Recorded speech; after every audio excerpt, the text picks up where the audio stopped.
दुर्दैवाने या सर्व गोष्टींमध्ये तथ्य आणि सत्य आहे। हा कुटील डाव जो शब्दप्रयोग हा राजकीय भूमिकेतून आम्ही जो करत होतो तो आज दुर्दैवाने सिद्ध झाल्याचं आपल्या सगळ्यांच्या समोर आहे। शेवटी हे आंदोलन जे आहे हे सामाजिक आयाम त्याला आहे आणि त्या दृष्टिकोनातून याच्याकडे बघितलं पाहिजे। मात्र गत काळामध्ये जो सागर बंगला जिथे देवेंद्र फडणवीसजी राहत होते त्या सागर बंगल्यामध्ये जो द्वेष हा महाराष्ट्रभरात जो निर्माण केला गेला, ओबीसी मराठा एक विचार त्या ठिकाणून जो पेरला गेला आणि त्या विचाराला कुठेतरी तिरांजली दिली पाहिजे म्हणून आम्ही सातत्याने गेल्या 3-4 दिवसापासून सांगतोय की सरकारने राजधर्म पाळावा। राजधर्म काय आहे तर राजधर्म आहे की आंदोलक जे आहेत तेही आपल्या महाराष्ट्राचे आहेत, त्यांच्या संदर्भात माणसांनी माणसाशी माणसासारखं वागावं आणि माणुसकीचं दर्शन द्यावं। मात्र ती माणुसकी जर दाखवल्या जात नसेल, एकीकडे एक दिवसाची आंदोलनाला चाललेली मुदत असेल तर दुसरीकडे ज्या अफाट गर्दी येणार आहे हे पोलीस खात्यांचं झोपलं होतं का? त्यांच्या संदर्भात सूचना असूनही जर यांना काही केल्या जात नाही, अरे एवढी मोठ्या प्रमाणावर जर लोक आले, आपण कुंभमेळ्यासारख्या किंवा इतर वेळेस जे अरेंजमेंट करतो तसाच सरकारने या संदर्भात करायला कुठली हरकत नाही। कारण एवढा मोठ्या गर्दी आल्यानंतर सुविधा सर्वांना देणं हे सरकारचं मूलभूत स्वरूपाचं हे काम आहे आणि सरकारने का केलं पाहिजे तर आंदोलक काही उठले झोपेतून आणि लगेच मुंबईला जाऊन धडकले असं झालेलं नाही। ज्या तारखा आहेत त्या तारखा 3 महिन्याआधी आंदोलकांनी जाहीर केल्या होत्या। मग 3 महिने सरकार झोपा काढत होतं का? 3 महिन्यात एकतर आरक्षण द्यायचं, चर्चा करायची, त्यातला काय जो असेल नसेल, जो काही आपण त्यांच्याजवळ जे यापूर्वी जे केलेलं स्टेटमेंट आहे 7 दिवसात निर्णय घेण्याच्या अनुषंगाने जे ते करायचं आणि आंदोलक येणार आहे त्याची तयारी करायची। मात्र हे सर्व जे आहे हा राजधर्म पाळायला देवेंद्र फडणवीस हे कोणत्याच अंगाने तयार नाहीत। हे महाराष्ट्राचं, हे पुरोगामी महाराष्ट्राचं फार मोठं दुर्दैव आहे। आता तरी कुठे ना कुठे गणपती राया बसलेले आहेत आणि त्यांनाही आम्हाला विनंती करावीशी वाटते, प्रार्थना करावीशी वाटते की सुबुद्धी दे दयागणा, दुर्बुद्धी दूर कर।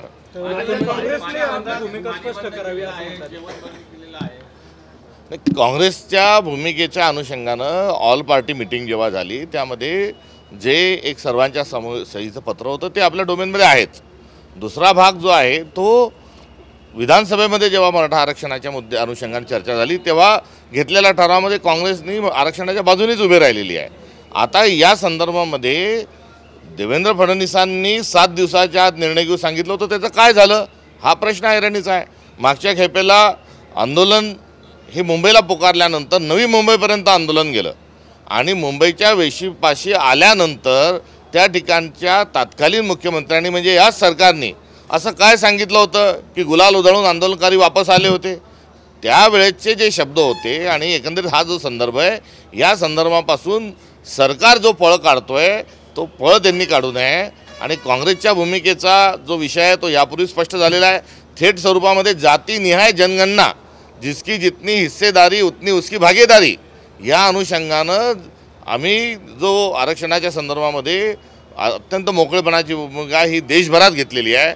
तेलंगणासारख्या आमच्या काँग्रेस शासित राज्यामध्ये जातनिहाय जनगणना करून त्या ठिकाणी त्या अनुषंगानं सर्व घटकांना सामावून घेण्याचा प्रयत्न सुरू झालेला आहे। त्यामुळे काँग्रेस या संदर्भामध्ये अत्यंत आक्रमक स्वरूपात आणि योजनाबद्ध स्वरूपात ही पुढे जात आहे। एवढंच नाही तर या संदर्भामध्ये आरक्षणाची जी 52% जी मर्यादा आहे ती वाढवावी आणि ही मर्यादा वाढवून यामध्ये मराठा समाजाला सामावून घ्यावं ही असणारी काँग्रेसची या संदर्भातली भूमिका आहे। मात्र सरकार जे आहे हे स्वतः निर्णय घेत नाही। 240 आमदार कोणाजवळ आहेत तर महायुतीजवळ आहेत। आमचा जनसुरक्षा कायद्याला आमचा विरोध होता, त्यांनी त्यांच्या राक्षसी बहुमताने तो पारित करून घेतला। या मुद्द्याला तर आमचा विरोधही नाही। अहो तुमच्याजवळ 240 आमदार असताना काँग्रेसने भूमिका स्पष्ट करावी हे तुमचं विचारणं अत्यंत हास्यास्पद आहे। भाजपचे आमदार जे आहेत ते सांगतात की शरद पवारांचं, मनोज जरांगे पाटील हे शरद पवारांचे सुसायडल बॉम्बर आहे असं वादग्रस्त वक्तव्य। अशा स्वरूपाचे बेताल वक्तव्य करणं हे दुर्दैवानं हे चुकीचं आहे। आणि राहिला विषय भाजपच्या आमदारांच्या संदर्भात तर देवेंद्र फडणवीस कुठली पण मानवतेची, माणुसकीची किंवा जी काही एक मेरिटची जी डिस्कशन आहे ते करत नाही। त्यांनी त्यांच्या पदरी असे काही लोक ठेवलेले आहेत की ते फक्त विरोधकांवर सोडण्याकरता ठेवलेले आहेत। त्यामुळे त्यांची एकंदरीत नीती आपल्याला सगळ्यांना समजून घेतली पाहिजे की ते वादग्रस्त विधान करण्याकरता त्यांनी पूर्वीच्या काळात जसे आपल्या पदरी साहित्यिक, कलावंतांना, चांगल्या लोकांना ठेवायचे. आता देवेंद्र फडणवीस अशा वाचाळवीरांना सोबत ठेवत आहेत. विरोधकांचं असं आंदोलकांच्या खांद्यावर बंदुका ठेवून विरोधक पुढं हे करत हा राजकारणाचा मूळ विषय नाही आणि हा काही आकस्मिक निर्माण झालेलाही हा विषय नाही. याला मोठी एक पार्श्वभूमी आहे आणि त्या पार्श्वभूमीच्या अनुषंगानं गेल्या अनेक वर्षांपासून, गेल्या दीड तपापासून या संदर्भात आरक्षणाच्या अनुषंगानं हा मुद्दा पेटलेला आहे. गत काळामध्ये काँग्रेसचं शासन असताना आरक्षण हे दिलं गेलं होतं, हेही आपल्याला माहिती आहे. त्यामध्ये काही इम्पेरियल डाटासारखी काही गोष्टी असल्यामुळे ते थांबलं होतं. आता ज्या कारणांची सबब करून कोर्टाने थांबवलं होतं तो डाटा आणि ती सगळी परिस्थिती, तो सगळा पाहणी अहवाल, अभ्यास अहवाल तयार करायला पाहिजे होता. मात्र हा काही राजकारणाचा आणि विरोधकाचा विषय नाही.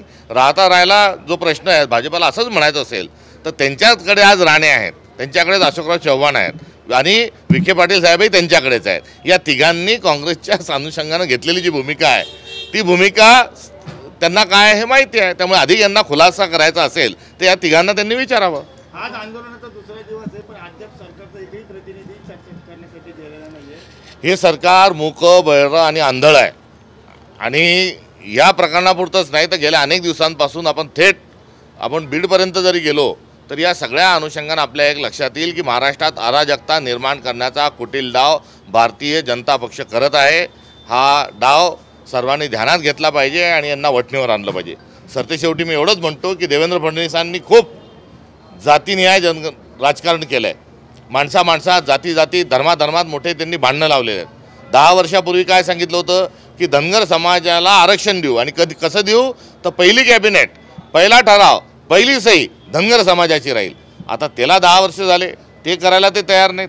मराठा आरक्षणाला 7 दिवसात आम्ही मार्ग काढू, आता वर्ष होत आलं मार्ग काढायला तयार नाही. म्हणजे देवेंद्र फडणवीस तुम्हाला काय करायचं आहे महाराष्ट्राचं, हा जाब सर्व राजकीय माणसांनीच नव्हे तर सर्व नागरिकांनी या सरकारला विचारला पाहिजे. पाटलांच्या आंदोलनाला विरोध करण्यासाठी आज ओबीसीने देखील एक साखळी आंदोलनं सुरू केलेली आहेत, तर कसं नाही, हा जो विषय आहे हा अशा प्रकारे चेतावण्या देऊन किंवा सौहार्दता बिघडवण्याच्या अनुषंगानं हे वातावरण बिघडवलं जात आहे.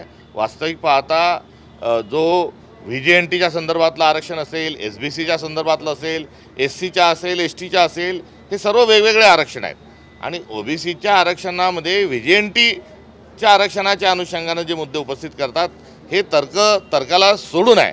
त्यामुळे केवळ राजकारणाला राजकारण म्हणून कोणीही कृपा करून अशा प्रकारे कृत्य करू नये, हे आमचं काँग्रेस पक्षाचं विनम्र आव्हान राहणार आहे. प्रदेशाध्यक्ष म्हणून आपलं मन रमत नाही का? कारण आपण जिल्हा परिषद अध्यक्ष नाही, जिल्हा परिषद मी तळागाळातला कार्यकर्ता आहे आणि मी इम्प्लिमेंटेशनच्या अनुषंगानं त्या ठिकाणी रमणारा एक रांगडा कार्यकर्ता आहे. त्यामुळे पक्षाने दिलेली जबाबदारी करत असताना तर गेल्या 6 महिन्यामध्ये माझा प्रगती अहवाल हा सगळ्यांच्या समोर आहे. मात्र जिल्हा परिषद हा माझ्या पूर्ण राजकीय प्रवासातला एक ध्रुवतारा आहे आणि त्या ध्रुवताऱ्याकडे जेव्हा मी बघतो तेव्हा तो मला आकर्षित करतो.